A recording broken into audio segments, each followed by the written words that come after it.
Hello दोस्तों, हमारी आज की कहानी है तीन दोस्तों के बारे में जिन्होंने 20 साल पहले एक आइलैंड पर कैप्सूल को गाड़ा था और फिर 20 साल बाद ये लोग उसी आइलैंड पर जाते हैं जहाँ उनके साथ कुछ ऐसा होता है जो उन्होंने कभी सोचा तक नहीं था। तो बिना किसी देरी किए हम अपनी कहानी को स्टार्ट करते हैं। तो कहानी की शुरुआत में हम तीन दोस्त लारा, सूजी और कीना को देखते हैं जिन्होंने अपना बचपन एक दूसरे के साथ बिताया था, लेकिन करियर को आगे बढ़ाने की वजह से ये तीनों एक दूसरे से अलग होते जा रहे थे। इतने सालों बाद लारा अपने दोस्तों से मिलती है जिनमें सूजी और गीना के रिलेशन उतने अच्छे नहीं थे और दोनों के बीच काफी दरारें पड़ जाती हैं क्योंकि सूजी का दावा है कि गीना ने उसके बॉयफ्रेंड को छीन लिया था, वो भी तब जब वो पहले से ही उससे प्यार करती थी। और इसी बात को लेकर दोनों के बीच काफी बहस होती जाती है जिसके चलते सूजी वहाँ से जाने लगती है, पर लारा के लाख मनाने पर वो रुक जाती है। जिसके बाद ये तीनों दोस्त ब्लैक रॉक आइलैंड की ओर रवाना हो जाते हैं। ब्लैक रॉक आइलैंड देखने में बहुत ही खूबसूरत है और साथ ही में बहुत खतरनाक भी। थोड़ी देर बाद लारा, गीना और सूजी ब्लैक रॉक आइलैंड पर पहुंच जाते हैं जब वो अपना सामान उतारकर वहीं पर एक साथ बैठ जाते हैं और खूबसूरत नजारे को एंजॉय करते हैं। तभी अचानक लारा को टाइम कैप्सूल के बारे में याद आता है। जैसे ही वो अपने दोस्तों को टाइम कैप्सूल के बारे में बताती है,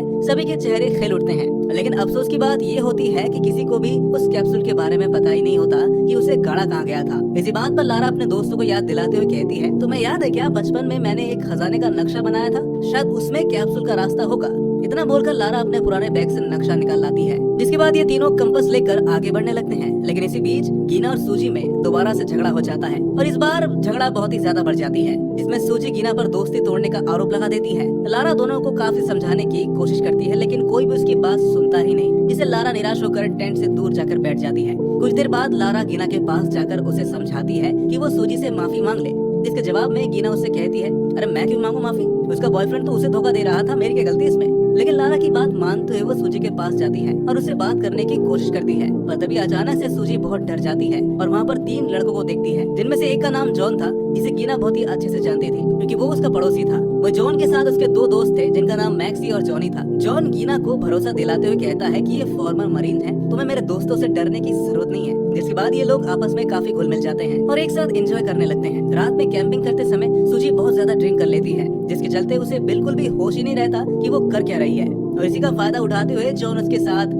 फ्लर्ट करने लगता है। इधर लारा और गीना सूजी को बहुत समझाने की कोशिश करते हैं कि वो गलत कर रही है, लेकिन सूजी रुकती ही नहीं। वो जॉन के साथ सीधे जंगल चली जाती है और वहाँ जाकर वो दोनों साथ में इंटीमेट होना शुरू कर देते हैं। लेकिन जैसे ही उसे होश आता है, वो समझने लगती है, वो जॉन को खुद से दूर होकर वहाँ से जाने के लिए कहती है। जॉन काफी गुस्से में आ जाता है और उसके साथ जबरदस्ती करने लगता है। सूजी खुद को बचाने के लिए जॉन पर हमला कर देती है, जिससे कि उसकी मौत हो जाती है। सूजी के चिल्लाने की वजह से सभी वहाँ पर आ जाते हैं और वहाँ का नजारा देखकर सबकी आंखें फटी की फटी रह जाती हैं। जॉन की यहीं पर मौत हो जाती है। जॉन को मारते देख उसके दोस्त काफी गुस्से में आ जाते हैं। उनमें से एक दोस्त लड़कियों को मारने के लिए आगे बढ़ता भी है, जहाँ जॉनी उसे ऐसा करने से मना करता है, लेकिन फिर भी वो रुकता नहीं। वो तीनों लड़कियों को बहुत ही बुरी तरीके से पीटता है। अगले दिन जैसे ही लड़कियों को होश आता है तो वो खुद को रस्सी से बंधा हुआ पाती है। उन तीनों लड़कियों को बहुत ही बुरी तरह से पीटा गया था और ऊपर से उनके चेहरे पर चोट के निशान भी साफ दिख रहे थे। वही मैक्सी अपने दोस्त जॉन से कहता है, इन्होंने हमारे दोस्त को मार दिया है, हमें इन लड़कियों को फौरन मार देना चाहिए। लेकिन जॉनी उसे ऐसा करने से रोकता है। वो उसे कहता है कि रात में जो भी हुआ वो बस एक हादसा था, सूजी ने अपने बचाव में आकर जॉन को मार दिया, उसने जानबूझकर ऐसा नहीं किया भाई। साथ ही जॉनी उसे कहता है कि अगर हमने उन लड़कियों को मार दिया तो हमारे ऊपर और भी मुसीबतें आ सकती है। लेकिन मैक्सी के ऊपर तो खून सवार था, वो अपने दोस्त का बदला लेना चाहता था किसी भी हाल में, इसलिए वो जॉनी की बात को अनसुना करके वहाँ से चला जाता है और फिर बंदूक लेकर उन तीनों लड़कियों पर तान देता है। वो उन्हें शूट करने ही वाला होता है कि तभी सूजी उससे कहती है कि तुम सिर्फ बंदी हुई लड़कियों को ही मार सकते हो, असल में तुम एक डरपोक इंसान हो, अगर तुम्हारे अंदर हिम्मत है तो हमें खोल कर दिखाओ। अब यहाँ पर मैक्सी का ईगो हर्ट हो जाता है, जिसकी वजह से वो उन्हें खोल देता है और इसी बात का फायदा उठाकर वो लड़कियाँ उसकी आंखों में मिट्टी डालकर वहाँ से भाग जाती हैं। तीनों लड़कियाँ अलग अलग डायरेक्शन में भागती हैं, जिससे कि वो उन्हें आसानी से पकड़ ना सके। लेकिन ये आइलैंड बहुत बड़ा था और अगर वो खो गए तो उन्हें ढूंढना मुश्किल हो जाएगा। वो सूजी के पास वो नक्शा था जिसकी मदद से वो टाइम कैप्सूल तक पहुँच जाती है और वो सीधे उस जगह पर पहुँच जाती है जहाँ उसे एक शेल्टर मिलता है। थोड़ी देर बाद उसके दोस्त भी वहाँ पर आते हैं। तीनों एक दूसरे को देखकर बहुत ही खुश होते हैं, लेकिन उन्हें जल्दी से जल्दी यहाँ से निकलना था क्योंकि अगर वो देर तक रुक गए तो वो लड़के उन्हें पकड़ लेंगे या जंगली जानवर उन्हें नुकसान पहुंचा सकते हैं। तभी लारा कहती है कि आज के लिए यहीं रुकते हैं, लेकिन कल सुबह होते ही हम नाव से यहाँ से निकल जाएंगे। सभी को यह आइडिया पसंद तो आता है और वो रात का बेसब्री से इंतजार करते हैं। जैसे ही अंधेरा होता है वो तीनों किनारे पर पहुंच जाती हैं और अपनी नाव को ढूंढने लगती हैं, लेकिन तभी उन्हें पता चलता है कि उन लड़कों ने नाव की रस्सी को पहले ही काट दिया है,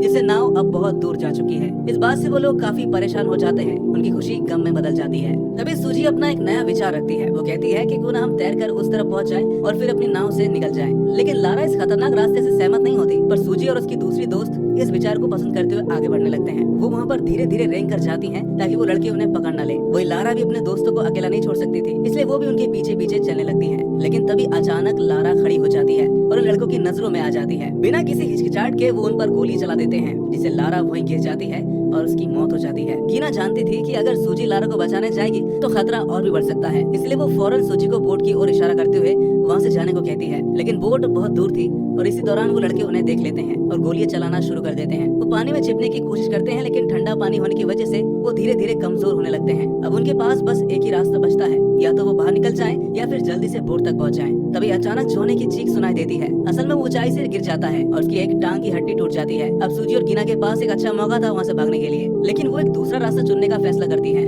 वो दोनों जल्दी से आइलैंड पर वापस लौट जाते हैं और अपने भीगे कपड़े को उतार कर बैठ जाते हैं, जिससे कि वो बीमार न हो सके। वही सूजी को लारा की बहुत याद आती है, पर गीना उसे हिम्मत देकर बहुत ही समझाती है कि उन्हें जल्द से जल्द वहाँ से निकलना होगा। सूजी का मानना था कि वो लड़के फॉर्मल मरीन हैं और उनसे लड़ना इम्पॉसिबल है, लेकिन गीना अपनी बातों पर डटी रहती है। वो सूजी को बहुत समझाती है और हौसला देते हुए कहती है कि हम हार नहीं मान सकते। अब दोनों लड़कियों के अंदर गुस्सा बहुत बढ़ जाता है, बस उन्हें मौका चाहिए था जिससे वो उन लड़कों को सबक सिखा सके। वहीं उम्मीद की किरण के तौर पर वो अपने नक्शे की ओर देखते हैं, लेकिन उन्हें कोई रास्ता मिलता ही नहीं। तभी उनकी नजर टाइम कैप्सूल पर पड़ती है, जो थोड़ी ही दूर पर था। वो दोनों फौरन दौड़कर वहाँ जाते हैं और उस कैप्सूल को जमीन से बाहर निकाल लाते हैं। 20 साल पहले छुपाया गया सामान अब उनके लिए एकमात्र सहारा बन जाता है। कैप्सूल में उन्हें सिर्फ एक छोटा सा चाकू मिलता है, जिससे वो काफी मुश्किल से अपनी रक्षा कर पाते। पूरी रात सूजी और गीना दोनों एक दूसरे को सहारा देकर अपने अपने अतीत की कड़वाहट को भुला देते हैं और साथ ही सूजी गीना को माफ कर देती है और अब दोनों मिलकर अपने दोस्त की मौत का बदला लेने का फैसला करते हैं। और देखते ही देखते सुबह हो जाती है। सूजी मन में ठान लेती है कि वो अपने दोस्त की हत्या का बदला लेकर रहेगी। वो जॉनी को किनारे पर पड़ा पाती है। जॉनी का पैर टूटा हुआ था और वो दर्द से करा रहा था। उसे देखकर सूजी के मन में बदले की आग और बढ़ जाती है और इस पर गीना उससे कहती है, सूजी ये सही मौका है, चाहो उसे मार दो। सूजी ये सुनकर थोड़ी घबरा जाती है। तभी गीना उसे सारी बात याद दिलाती है कि कैसे उन लड़कों ने हमारे दोस्त लारा को मार दिया है। सूजी गीना की बात सुनकर गुस्से में आ जाती है और बदले की आग उसकी आंखों में साफ झलकने लगती है। वो धीरे धीरे रेंगते हुए जॉनी के पास पहुंचती है, लेकिन तभी अचानक से जॉनी की आंख खुल जाती है और वो जोर जोर से मैक्सी को बुलाने लगता है। यहाँ सूजी उसे जल्द से जल्द मारना चाहती थी। वो जॉनी को मारने के लिए आगे बढ़ती है और उसे मारने ही वाली होती है कि तभी जॉन उसका हाथ पकड़ लेता है। सूजी उसकी पकड़ से छूटने की काफी कोशिश करती है, लेकिन जॉनी की पकड़ लोहे की तरह मजबूत था। और इधर गीना सूजी को मुसीबत में देखकर उसे बचाने के लिए जाती है और उसे जॉनी की पकड़ से छुड़ाने की कोशिश करती है। इसी बीच मैक्सी भी अपना पिस्तौल लेकर वहाँ आ जाता है और गोलियां चलाना शुरू कर देता है। वो गोलियां सिर्फ लड़कियों को डराने के लिए चलाता है, क्योंकि अगर वो सही जगह निशाना लगाता तो कुछ गोली उसके दोस्त को भी लग सकती थी। अब गीना तो डर के मारे वहाँ से भाग जाती है, लेकिन सूजी भागती नहीं। वो बिना डरे बंदूक को उठाती है और जॉनी पर चला देती है, जिससे जॉनी की वहीं पर मौत हो जाती है। लेकिन अब गीना की जान खतरे में पड़ जाती है।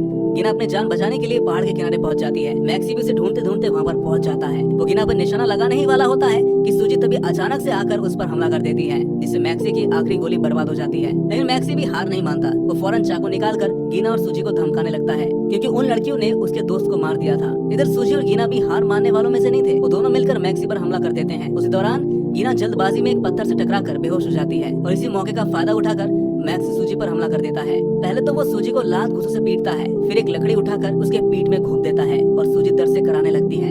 लेकिन मैक्सी फिर भी रुकता नहीं। फिर वो सूजी को खत्म करने वाला होता है, लेकिन गीना पीछे से आकर उस पर हमला कर देती है और वो मैक्सी का गला काट देती है, जिससे उसकी वहीं पर दर्दनाक मौत हो जाती है और लारा का बदला भी पूरा हो जाता है। जिसके बाद सूजी और गीना दोनों जल्दी से अपना सामान बटोरकर सबसे पहले 911 पर कॉल करते हैं और एक बोट मंगवाते हैं। थोड़ी देर में वहाँ पर बोट आ भी जाती है, जिसमें बैठकर दोनों उसी जगह पर पहुंच जाते हैं जहाँ से वो यात्रा करना शुरू करते हैं। याद कीजिएगा दोस्तों, ये तीनों इस आइलैंड पर हंसते खेलते हुए आए थे, लेकिन अब उनमें से एक की मौत हो गई थी, दूसरे की पीठ पर गहरा जख्म बन गया है और तीसरे का चेहरा बुरी तरह से कट चुका है। लेकिन इसके बावजूद वो हिम्मत नहीं हारते और अपनी जान बचा ही लेते हैं। ये कहानी हमें सिखाती है कि मुश्किल समय में भी उम्मीद नहीं छोड़नी चाहिए। और यहीं पर ही हमारी कहानी समाप्त हो जाती है। तो